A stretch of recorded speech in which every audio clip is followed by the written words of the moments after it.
নমস্কার বন্ধুরা, আমার নতুন একটা ভিডিওতে তোমাদের অনেক অনেক স্বাগত জানাই। জানো তো, বেশ কিছুদিন আগে কাজের সূত্রে আমাকে একবার গঙ্গার ওপারে যেতে হয়েছিল। আর দেখো, বিকেলবেলায় গঙ্গার ঘাটে পৌঁছে দেখি আকাশটা কি সুন্দর লাগছিল দেখতে। এরপর দুজনে লঞ্চে উঠে এখানে একটু ভিডিও করছিলাম। চারপাশটা ভীষণ সুন্দর লাগছিল, তাই এনজয় করছিলাম। আর এরপর দেখতে দেখতেই পৌঁছে গিয়েছিলাম শেওড়াফুলি ঘাটে।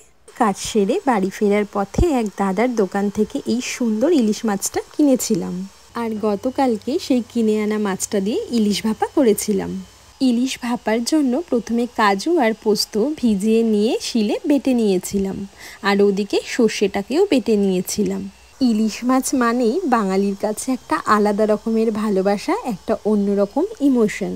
সমস্ত জোগাড়জান্তি কমপ্লিট করে এরপর ভাপার জন্য একটা পাত্রে সর্ষে বাটা, এদিকে পোস্ত, কাজু, কাঁচা লঙ্কা বাটা আর পরিমাণ মতো নুন, হলুদ, লঙ্কার গুঁড়ো নিয়ে একসঙ্গে সমস্ত কিছুকে ভালো মতো করে মিশিয়ে নিয়েছিলাম।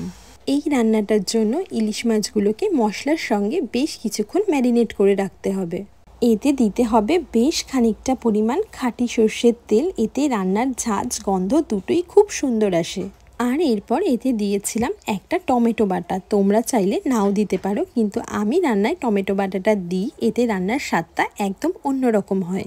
এরপর একে একে মাছগুলোকে মশলার সঙ্গে ভালো মতো করে মিশিয়ে নিয়ে আধ ঘন্টা মতো রেস্টে রাখতে হবে। এতে মশলাগুলো মাছের মধ্যে খুব ভালো মতো করে ঢুকে যাবে এবং রান্নার পর বেশ সুন্দর একটা স্বাদও আসবে।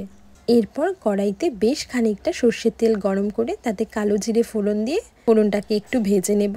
আর এদিকে দেখো, আধ ঘন্টা ম্যারিনেট করে রাখার পর মাছগুলো কি সুন্দর মশলার সঙ্গে মিশে গেছিল।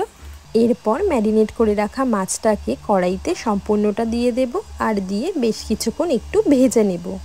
বেশ কিছুক্ষণ ভাজার পর মাছগুলোকে একটু উল্টে পাল্টে মশলার সঙ্গে খুব ভালো মতো মিশিয়ে নিতে হবে।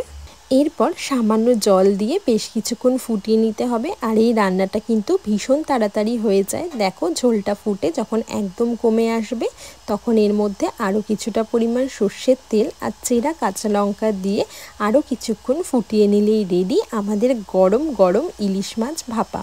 বিশ্বাস করো, রান্নাটা থেকে একটা অসম্ভব সুন্দর গন্ধ বেরোচ্ছিল। তোমরা একবার এই পদ্ধতিতে মাছ ভাপাটা রান্না করে দেখো, আশা করি তোমাদের ভীষণ ভালো লাগবে। আর এরপর দুপুরের লাঞ্চে ছিল ইলিশ মাছের সমস্ত রকম পদ, সঙ্গে ছিল ইলিশ মাছের ডিম ভাজা।